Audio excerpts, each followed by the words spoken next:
Hey, what's going on, everybody? Welcome back to the Land Development Podcast. I'm your host, Ryan Glick.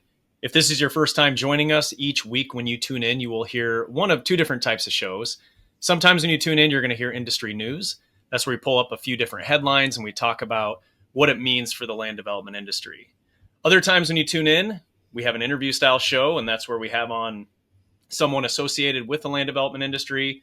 We learn about their origin story, and then we dig into some topics of interest to them. Now, today I'm excited to have with me Doug Moreland. Doug is the principal at Moreland Capital Partners. Doug, thanks for joining me. Thank you, Ryan. Good to be here. Yeah, absolutely.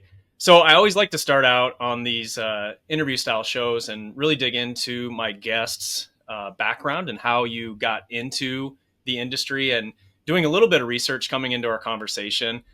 You've been in the industry for a while, and so kind of going back to your college days and into where you're at now, can you walk us through like how your path of how you got into real estate, when you decided that you actually wanted to get into it?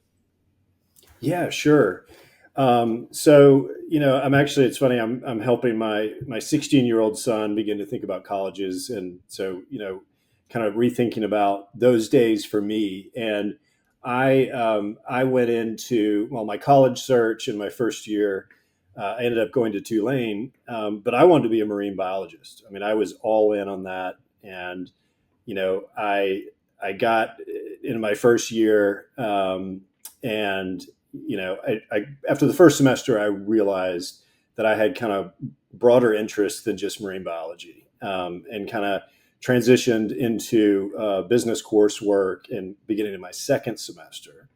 But the move or the start into real estate really came when I went back to Charleston for my summer, in between first and second year, and I took a job at a marina in Charleston, and which I'd always worked at marinas since I was 15 as a summer job. And the owner of this marina was a developer, was a residential and marina developer, and he kind of took me under his wing and just began, to teach me stuff about. At the time, he was doing a small residential project, an expansion on the marina, and just kind of got me involved into it. I got a real estate license, so I was able to sell property within that development. And every summer, I worked for him every summer through college, and every summer was progressively more responsibility, more learning. And that was kind of colliding with my coursework, which was increasingly business and finance focused. And when I graduated, I was looking at either moving to one of the cities and joining a bigger development firm. I was, absolutely certain I wanted to go into development. And this mentor kind of said, "Hey, look, why don't you come back and work for me for a few years? You really ought to think about graduate school anyway." And and that made a lot of sense. And that's what I did. And then as I began to think about, where do I take my career beyond, I started kind of looking at, okay, what are the firms that I would like to work for? And, at the top of my list was Hines, right? This is the global real estate firm. And I was looking at, all the executive members, and the country heads, all had Ivy League degrees. So I went to Columbia and got my MSRED and got my ticket, and was very fortunate to be able to join Hines and spent almost 16 years in multiple locations domestically and abroad. A wonderful experience. And my last project was One Vanderbilt in New York, which is a super tall next to Grand Central, which was an amazing project, pretty strenuous one. And I had left the firm in 2020, moved to Texas. And, from a guy that's spent most of his life moved around, both growing up as a kid with my parents, and also with Hines, I had always been coming to Houston to headquarters 2 or 3 times a year for most of my career. So that really was, kind of home for me when I thought about where to launch my platform. let alone, of course, all the demographic tailwind and investment that's coming into Texas today. So it made a lot of sense. And that's how I got here. Fast forward to 2025. I'm currently living on the coast of Texas and working on a land development here called Marea, which is a 67 lot development with two marinas in Rockport, which is as a favorite kind of second home retirement destination. But I think, as I've kind of done a lot of different things, placemaking is a word that I come back to. I love coastal work. It's more technical. It's more complicated. I also really like to apply design to any project, and I'd say that was, something at Hines that I'm so grateful to have ingrained in me is that good design is good business. And it doesn't matter whether it's urban architecture for a super tall or a small land development like I'm doing today. In this small land development, I worked with a planner out of Coral Gables that I have worked with for 20 years. They do amazing master plans. They do a lot of work in the Caribbean, and I've been able to engage with incredible residential architects, and that is so important because you can fundamentally alter the value of a project like that. And to me, that is the most fun part of the business. Yeah, well, I think one of the things I want to touch on really quick of your kind of your origin story, because we've had a lot of people on the show who talk about A&M's land program that they have, and so I haven't had anybody on talk about Columbia's land program. So anytime another school is brought up, I'm interested in digging into that a little bit. Is that something? Are you still connected at all to the program, or do you know much about the program as it stands today versus when you went through it? I believe it's changed in some ways, but I think basically the chassis remains the same. Like, for example, it may have gone from 14 months back doon to 10 or the Okay. other way. But I think it's broadly the same product package. At Columbia was, it was in the architecture school. I think broadly schools kind of struggle with, is this a program that should live in the business school or in the architecture school? Yeah. I personally think that it's good to have that tension, and that both should share some responsibility.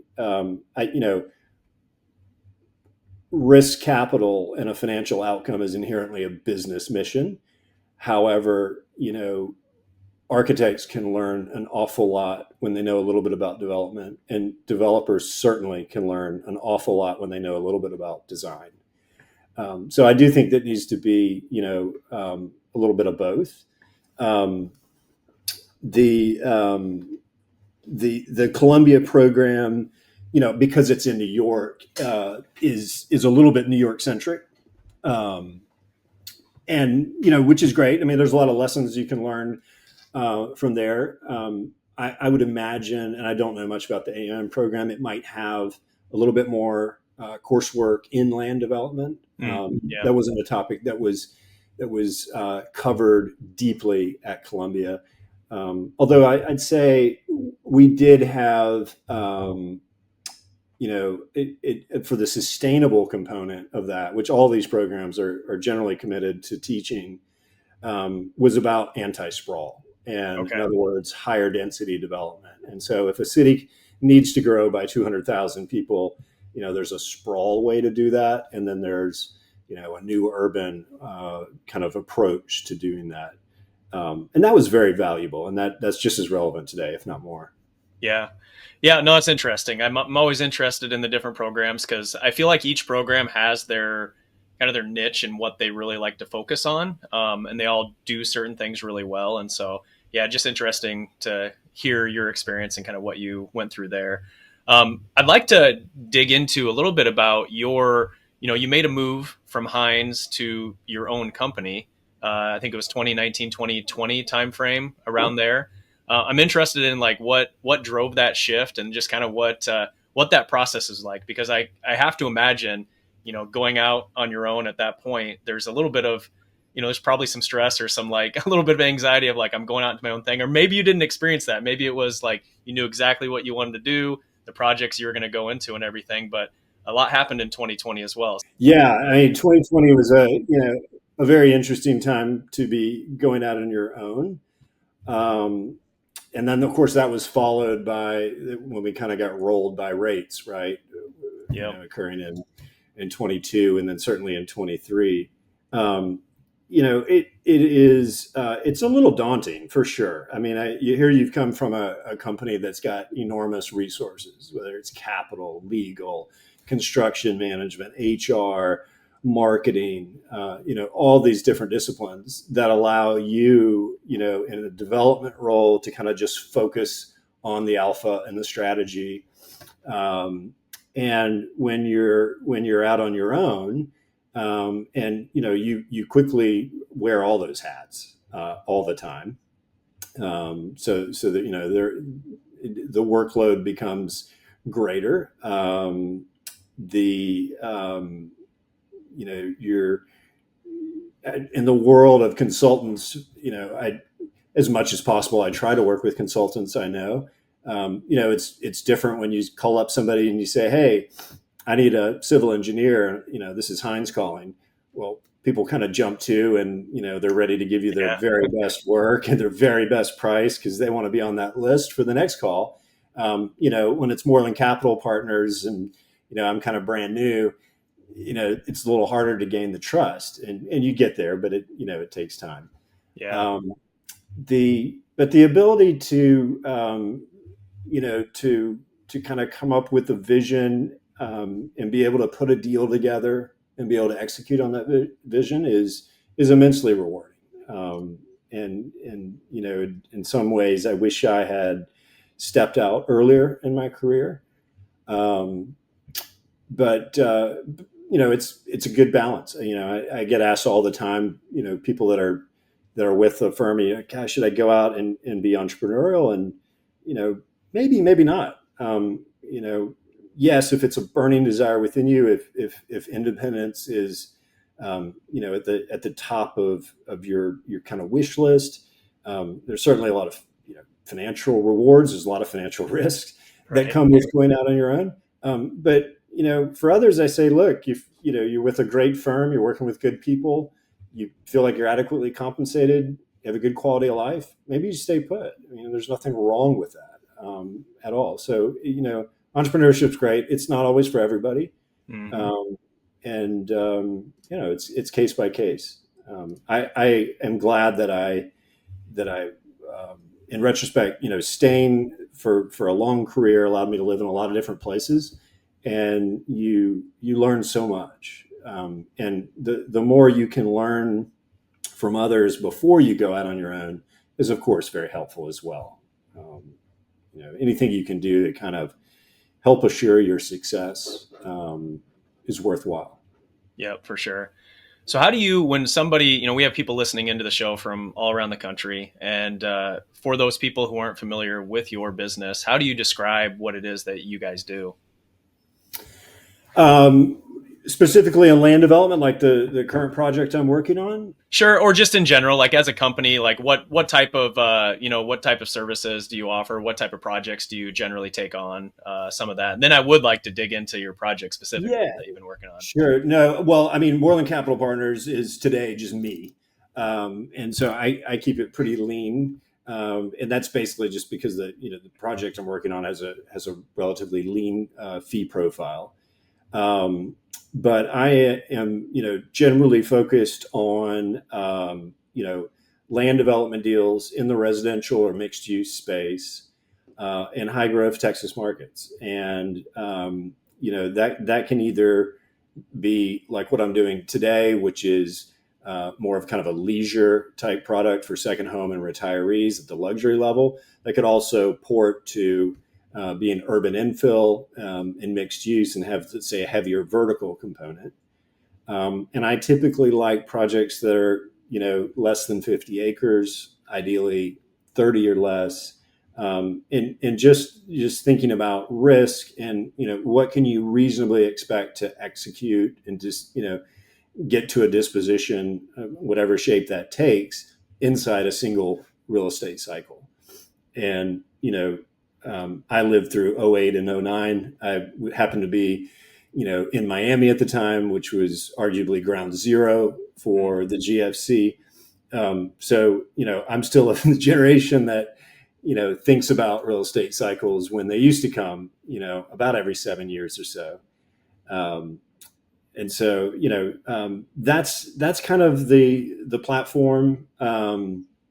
And, looking for areas where I don't see a lot of competition for what I like to do. And, I try to stay away from the really frenzied and frothy markets that are very difficult to underwrite, AKA Austin. Right? Yeah. Okay. Well, I think the project you said was Marea. Is that right? Am I saying that right? Yes. Okay. I would like to dig into that project a little bit. I'm curious, kind of the driver behind it, and maybe you can share a little bit about the experience on the project so far and where you're at with that project.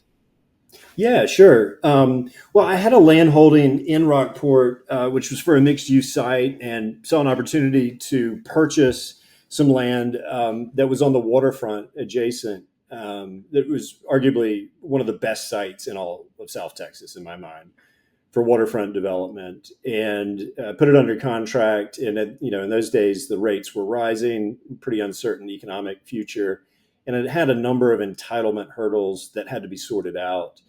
That made a purchase contract, not appropriate. So was able to, basically join the landowners and carve, a new arrangement with me coming in as developer.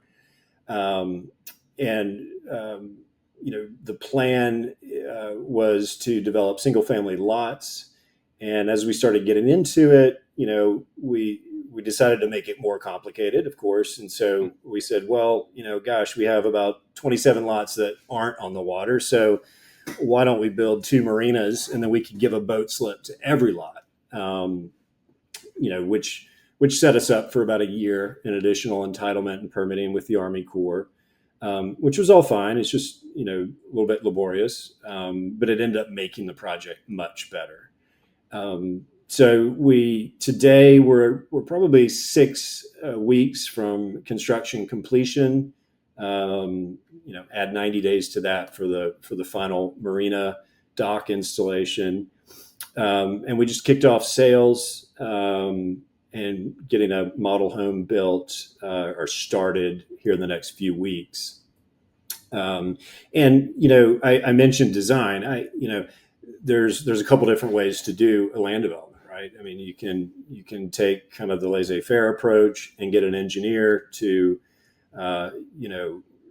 design the land plan, or you can take it a little bit further. And in this case, we kind of took it all the way. And the reason, and these decisions are always what's appropriate for the mission. In this particular case, recognizing that truly the best piece of land left in coastal South Texas, recognizing that this is an area where wealthy Texans have, for over 100 years, come from Houston, Austin, San Antonio, to a lesser degree, Dallas, to vacation or retire.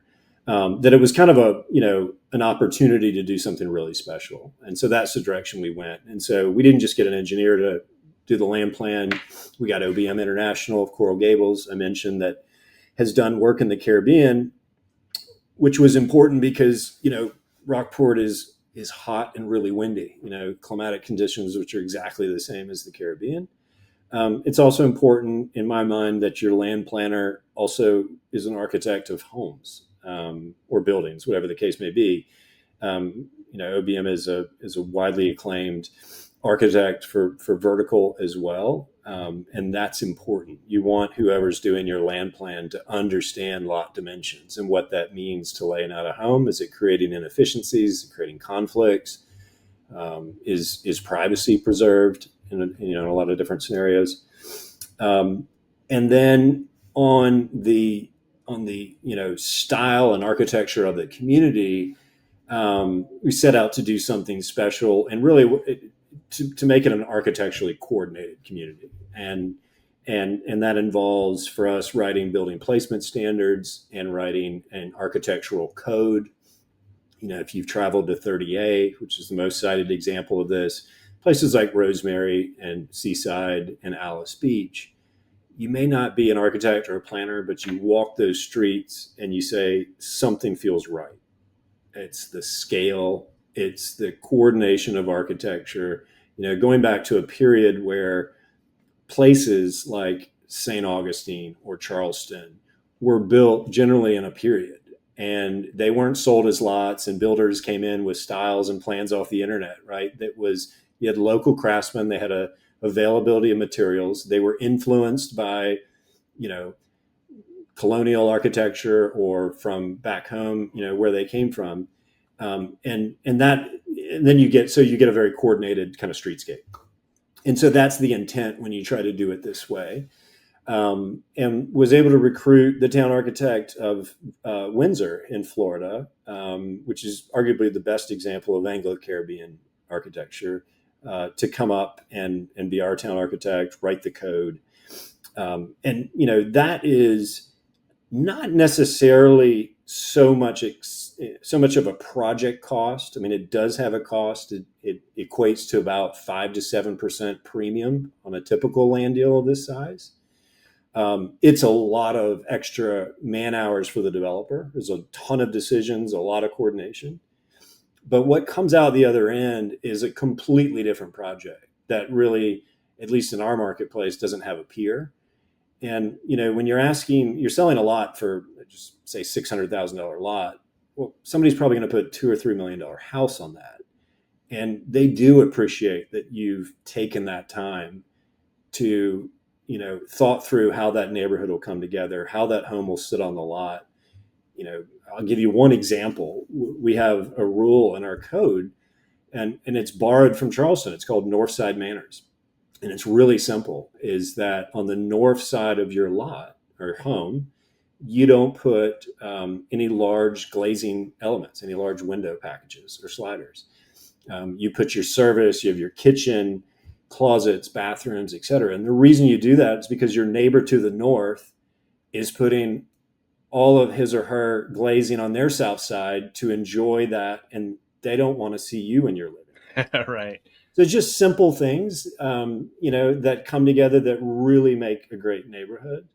And I'd say for those, if you're out bidding on a site, when you have these kind of tools, you can produce a better product. And so it's going to allow you to be more competitive in trying to acquire a site. Fast forward to, so you close on that site and you're executing a project. In our case, I believe we're going to sell for 30 to 50% more by doing these things. And that factor could vary across markets. It could turn out to be less, it could turn out to be more. But, aside from the price premium, let's just say there was no price premium, you have to believe that a community that goes through those steps and has thought through those types of things is going to sell faster, right, than the neighbor next door that doesn't do those things. So great way to add value to any project. And the great thing is, you can adapt that to any project anywhere in the U.S. There's so much great design talent lurking in every market. And it's, if you're a small shop, you don't have to go to the A-list firms and pay the A-list prices. Just do some digging, talk to people, go to lunch with people. You never know. You may find that design partner who left a big firm and he's starting out just like you in his new firm. And he needs a client and is willing to be economical on fees. So they're out there. I believe it's something you should always strive for. Yeah. At least in my business. So when you go into a project like this, how, who your target market is in general of who those individuals are, how do you make sure that the way you're going about designing it and setting everything up and putting everything in place is what that target market is looking for? Is it, is that just general market research that you're doing to make sure that you're headed in the right direction? You don't build something that people don't want to buy. Is that kind of the approach that you would take? Yes, absolutely. A ton of market research, um, and it doesn't need to be expensive or even paid market research in a lot of cases. Benchmarking, to look at every community in your competitive set and produce a list, and you go through. Okay, lot square footage, orientation to the breeze, views, utilities, build times. I'm trying to think of just lot attributes. But then if you're getting into vertical, then you can get into programmatically. What are most people building?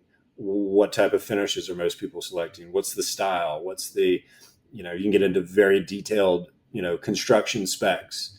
And whether you do it yourself or you get an army of interns to go out and do this, it's just shoe leather out on sites. And I would always encourage you to go show up at your competitors and shop their project, and do be honest about who you are and what you're doing. Say, hey, look, I'm a competitor. I'm going to do a project, and I just want to familiarize myself with the market. And 9 times out of 10, they'll open the doors and say, come on in. Let me tell you how we're doing it. Because at the end of the day, you're going to find the information, right? It's either you're going to be honest about it and make a friend. So yeah, it just takes time to go through it. Obviously talking to brokers, consultants, whether they're design consultants, builders, any and all information that you can gather toward making your decisions better and more thoughtful is really important to get it right, for sure. And you also have to be willing to course correct, right? If it's not quite right, or if the market changes, this particular project that I'm doing, probably most people aren't going to take financing. But if it was a little bit at a price point that where you expect more financing, with elevated rates, you might think a little bit differently. And if we were doing the vertical, of course, the obvious one is incentives and smaller programs and smaller home size to get the ticket price down. So you also have to be willing to accept that, you maybe have to retool along the way, and should always keep your antenna up for acknowledging that, and certainly not try to be stubborn about the decisions you made in the very beginning. Yeah, no, makes sense. It's really interesting that process and the different tactics that you can use to do that. What's the timeline look like for the projects? You had mentioned where you're at currently. What are you looking at as you look out into the future of the development and everything? Well, post-construction, it'll really just be sales absorption. And we, roughly expect another basically 3 summer selling seasons to close this out. Okay, nice. Well, looking at the time here, we're at about 28 minutes. So there's one last segment here that I like to go through, is just kind of some quick hitter questions, just based on your career and some of your experience and everything that you've gone through. 5 different questions here that I'm going to run by you. And first one may come from your experience at Hines or maybe somewhere else. But first one is, what's the best piece of advice that you've received so far in your career?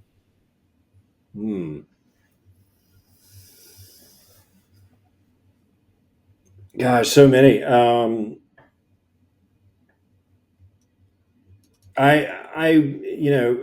would say work with good people wherever it is.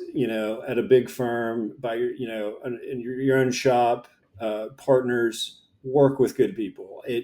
Development is inherently a very stressful undertaking. You're dealing with large amounts of capital funneling through an execution on a condensed timeline with a lot of external factors. And you sign up for all that, right, and doing development, but you ought to give yourself the luxury of working with good, honest people. And I've been really fortunate to have that, having worked with great people throughout my career in business. And I think that is a universal guidance. If you're not working with good people, take time to figure out how you can rectify that. Nice. It's not worth your time. Yeah. All right. No, it sounds good. That's good. Second one, how have you seen the real estate and land development market evolve over the years? Um, I think, on the larger scale, in master plan communities, I think progressively since '08, '09, it was a long, slow recovery with home builders and land development after that. There was a lot of carnage. I happened to be in Florida at the time, in 2010, 2011, and we were looking at distressed deals every week. And it took a long time for the home builders to recover. Fast forward to today, I think that they take a much more active role, in the land development versus just taking down lots. And so, they're often working directly with developers to find sites. In some cases, they're equity investors on raw land acquisitions and putting in infrastructure. In other cases, some public home builders, have their own land companies, right? 4-star, right? That goes out, and so you have a land co and a dev co. But they are increasingly, it feels like, more attuned to the front end land risk, which I would imagine is just a product and function of scarcity. And if you really want to have a pipeline and access to a good bank of lots in the future, you probably need to take more of a front seat approach to finding those and securing those. All right. All right. Third one here. What's something that people should keep in mind when considering starting their own real estate business? Your work life balance will be completely thrown out the window. There's a, it's you, at least me, I can say, um, I never want to rest, and that I constantly have to kind of discipline myself and say, okay, I'm going to shut it down for the next 48 hours. Or I need to be present with the family for half this week, or whatever the case may be, because when you get out there, and certainly when you've raised capital and you're executing a project and it's all on you, you're going to want to make sure everything's just right. And you've got to be disciplined in preserving your time. This real estate development certainly is a very stressful undertaking, right? And it's high reward, whether that's monetary reward or whether you just satisfaction from doing it. But maintaining a good work-life balance is really important. Yep, like it. All right, fourth one here. How do you, in general, assess and mitigate risk when considering a new development opportunity? Um, well, I mean, starting with the major food groups, right? I mean, first is most important is what is the market outlook? What's the stability of that market? How susceptible is that market to external factors like rates, employment? Um, what's the competitive landscape? What is the availability of skilled labor in the construction trades in that area? I mean, that's something I'm learning very deeply here in South Texas. Um, the competition, um, and an entitlement is another huge one. I mean, certainly in land development, right? You really are sticking your nose out on land development for entitlement. It's a much more intensive, because you're largely you're impacting, well, first in urban settings, it's a more disciplined approach to entitlement. It's more technical. Um, in more rural locations, like the project I'm doing now, you may be in a community that doesn't have particularly sophisticated. They may not even have a planning and zoning board, and so you may be dealing less with people that you would expect on a planning and zoning board, and more local neighborhood opposition that's coming to a city council meeting. And this kind of circles back to design as well, in that if if you can present projects that have a high aesthetic, a high neighborhood, streetscape, walkable, all these attributes, when you find yourself in that public hearing, presenting, it's so much better received, right? And that gives you a competitive advantage.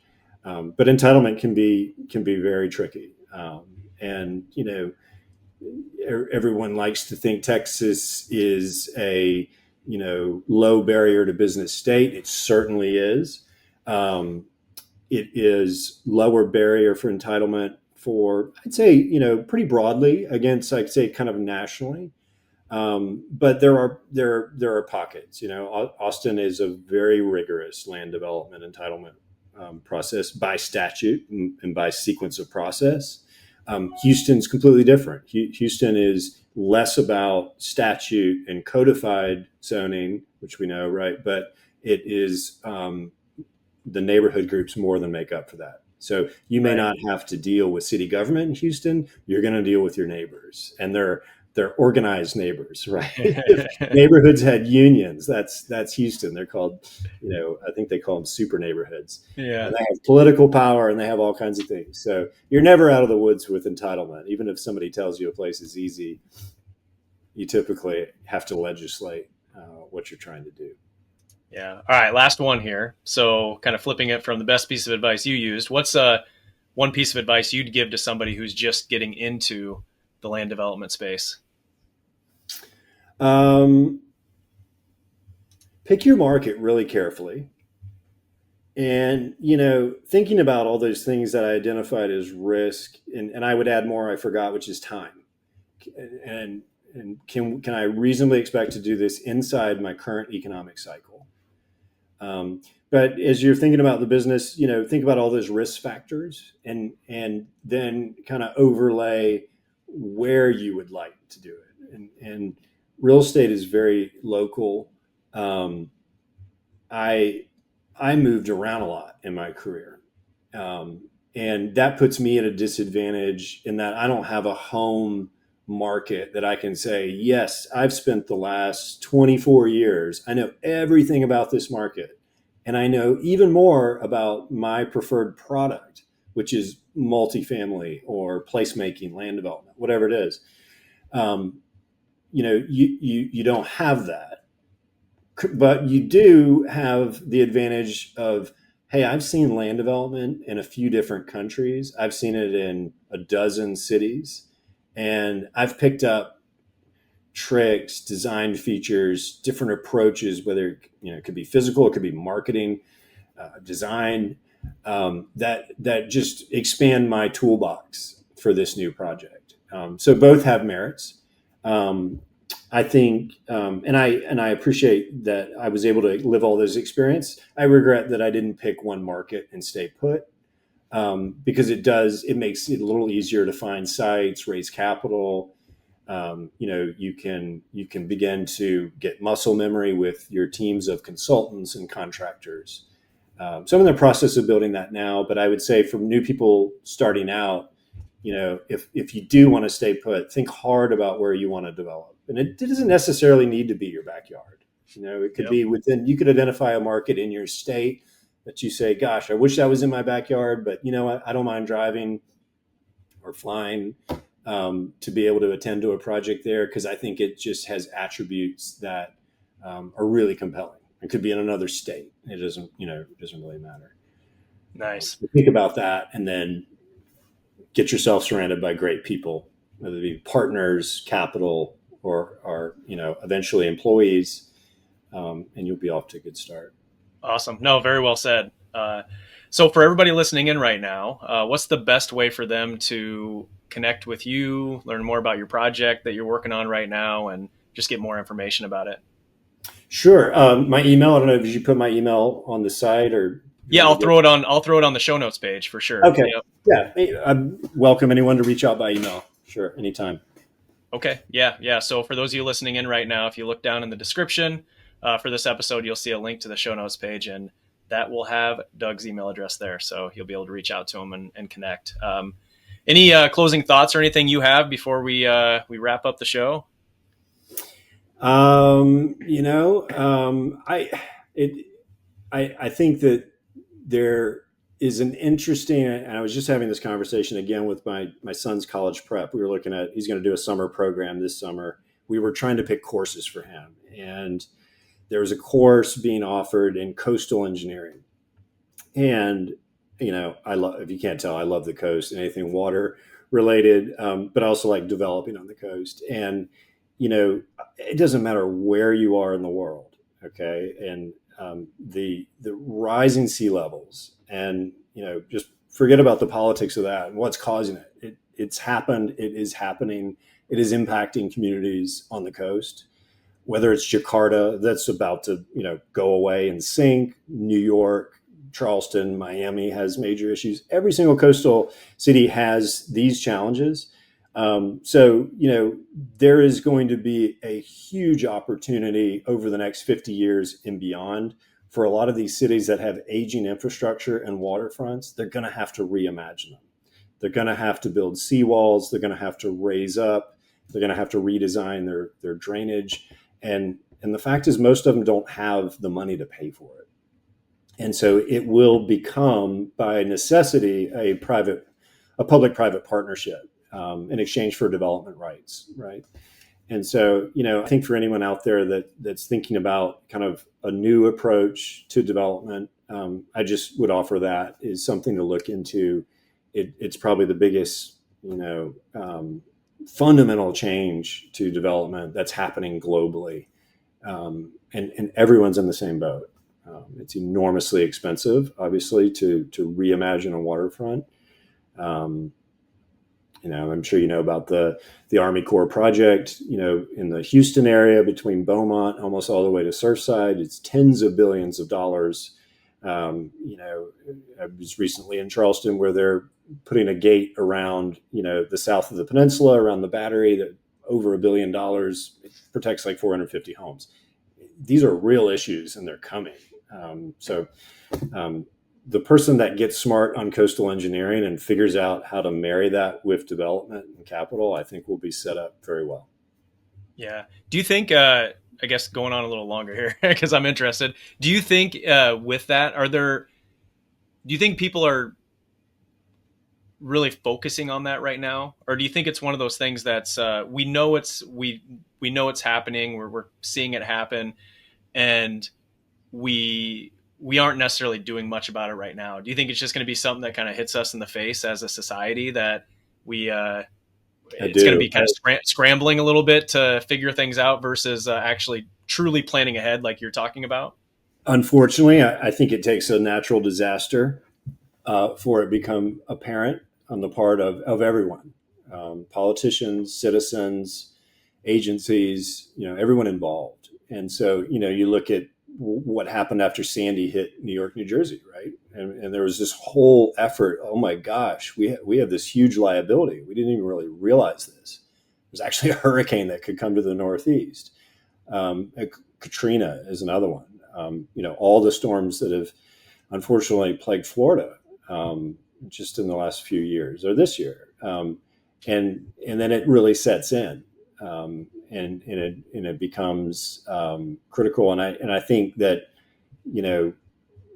probably piecemeal, these communities have been trying to deal with it with, their own capital and through federal and state grants. But there's simply too much of it that has to be done to expect any of that funding to be there for everyone. So I think it will take new solutions.